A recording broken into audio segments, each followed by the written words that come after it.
नमस्कार। आज हम एक बहुत ही चिंताजनक ऑनलाइन फ्रॉड पर बात करने वाले हैं जो भारत में तेजी से फैल रहा है। इसे डिजिटल अरेस्ट कहा जा रहा है। जी बिल्कुल। और हमारे पास जो जानकारी है वो दिखाती है कि ये मामले खतरनाक रूप से बढ़ रहे हैं। हाँ हाँ, सरकारी आंकड़े भी यही बता रहे हैं। लगता है 2022 से 2024 के बीच रिपोर्टेड केस करीब करीब 3 गुना हो गए हैं। 3 गुना। और ये सिर्फ आंकड़े नहीं है, ये लोगों की जिंदगियां तबाह कर रहे हैं, उनकी मेहनत की कमाई लूट रहे हैं। सही बात है। अधिकारी भी परेशान है। देखिए ना, राष्ट्रव्यापी अलर्ट जारी हो रहे हैं, हजारों संदिग्ध खाते ब्लॉक किए गए हैं, जागरूकता अभियान भी चल रहे हैं। हाँ, मैंने सुना प्रधानमंत्री ने भी नागरिकों को सावधान किया है इसके बारे में। बिल्कुल।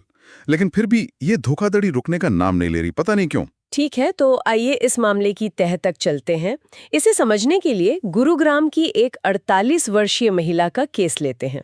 पिछले सितंबर की बात है ये। हाँ, ये केस काफी सुर्खियों में रहा। उन्हें एक फोन आया और फोन करने वालों ने खुद को कस्टम अधिकारी बताया अच्छा। और दावा किया कि उनका एक पार्सल जो बीजिंग जा रहा था वो पकड़ा गया है और उसमें ड्रग्स हैं। ओह। यहीं से वो डराने का खेल शुरू करते हैं। बिल्कुल। उन्हें जेल भेजने की धमकी दी, उनके बेटे को नुकसान पहुंचाने की धमकी दी और सोचिए, उन्हें लगातार स्काइप पर रखा गया, निगरानी में। स्काइप पर मतलब वीडियो कॉल पे लगातार? हाँ, 5 दिनों तक। और इसी डर के माहौल में उनसे उनकी सारी बचत, सारी सेविंग्स ट्रांसफर करवा ली। कितना अमाउंट था वो? कुल 5.85 करोड़ रुपए। क्या 5 दिनों में? लगभग 6 करोड़। अरे बाप रे, ये तो बहुत बड़ी रकम है ना? यहाँ दिलचस्प बात यह है कि ये स्कैमर्स, देखिए, डर का कितना भयानक फायदा उठाते हैं। मतलब इंसान इतना डर जाता है कि सोचने समझने की शक्ति खो देता है। सही कहा। और जैसा आपने कहा, ये कोई अकेली घटना नहीं है, ये एक बढ़ता हुआ ट्रेंड है। बिल्कुल। पर यहाँ वाकई दिलचस्प मोड़ आता है जब हम देखते हैं कि बैंकिंग सिस्टम ने इस पर कैसे प्रतिक्रिया दी, या कहिए कि प्रतिक्रिया दी ही नहीं। हाँ, ये पहलू बहुत महत्वपूर्ण है। वो महिला इसी बात से सबसे ज्यादा परेशान है। स्कैमर्स के दबाव में उन्होंने एक दिन में एचडीएफसी बैंक से 2.8 करोड़ ट्रांसफर किए। एक दिन में 2.8 करोड़? हाँ, और अगले दिन 3 करोड़ रुपए। ये रकम सोचिए उनकी सामान्य लेन-देन से मतलब सैकड़ों गुना ज्यादा थी। सैकड़ों गुना? फिर भी बैंक की तरफ से कोई अलर्ट नहीं, कोई फोन नहीं, कुछ नहीं? कुछ नहीं, कोई रेड फ्लैग नहीं उठाया गया। ये हैरान करने वाली बात है। यही तो सबसे चिंताजनक पहलू है कि इतना बड़ा अमाउंट जो नॉर्मल पैटर्न से बिल्कुल अलग है, वो निकल गया और किसी ने रोका नहीं। और फिर पैसा गया कहाँ?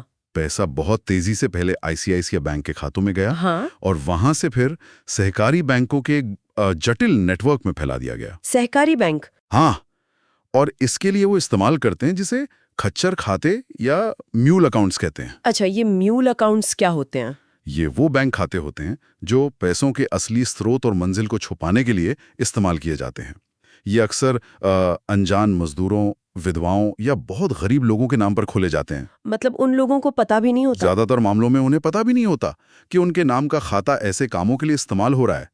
उन्हें शायद कुछ पैसों का लालच दिया जाता है खाता खोलने के लिए। लेकिन ये खाते इतनी आसानी से खुल कैसे जाते हैं? मतलब केवाईसी वगैरह नहीं होता? यहीं पर सिस्टम की कमजोरी सामने आती है।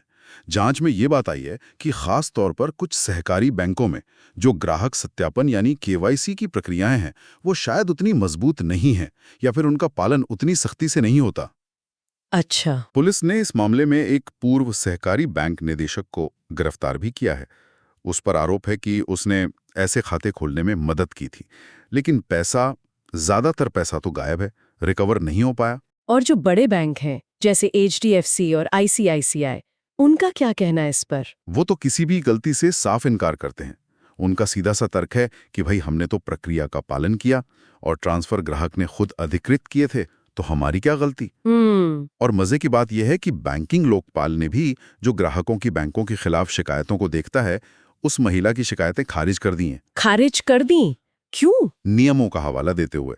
नियम ये कहता है कि अगर धोखाधड़ी ग्राहक की तरफ से हुई मानी जाती है, भले ही वो कितने ही दबाव में क्यों ना हुई हो, तो देनदारी यानी लायबिलिटी ग्राहक की ही बनती है। तो इसका मतलब क्या है कि अगर आपको कोई डरा धमकाकर, बंदूक दिखाकर या ऐसे ही किसी दबाव में आपसे पैसे ट्रांसफर करवा ले, तो बैंक कहेगा आपकी गलती, नियम कहेगा आपकी गलती, आपको मदद नहीं मिलेगी। ये एक बहुत ही महत्वपूर्ण और मुश्किल सवाल खड़ा करता है ना? उस पीड़ित महिला के लिए सोचिए, ये नुकसान कितना बड़ा है। जिंदगी भर की कमाई चली गई।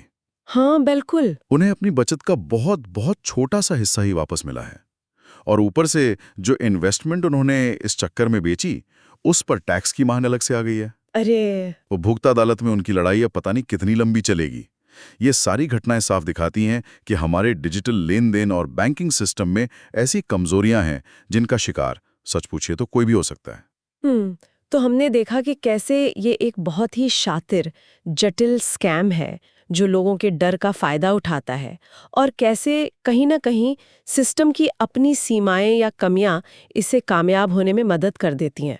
बिल्कुल। और अंत में मैं श्रोताओं के लिए एक सवाल छोड़ना चाहूंगा। बैंकों के इस रुख को देखते हुए और लोकपाल के फैसले को भी, जो इतने भयानक मनोवैज्ञानिक दबाव में की गई धोखाधड़ी में भी ग्राहक पर ही पूरी जिम्मेदारी डाल देता है, तो सवाल ये है कि इस डिजिटल युग में सच्ची वित्तीय सुरक्षा का आखिर मतलब क्या है? और जब हमारा सिस्टम, हमारे बैंक हमें इस तरह के फ्रॉड से बचाने में विफल रहते हैं, तो अंतिम जिम्मेदारी किसकी होनी चाहिए? ये सोचने वाली बात है।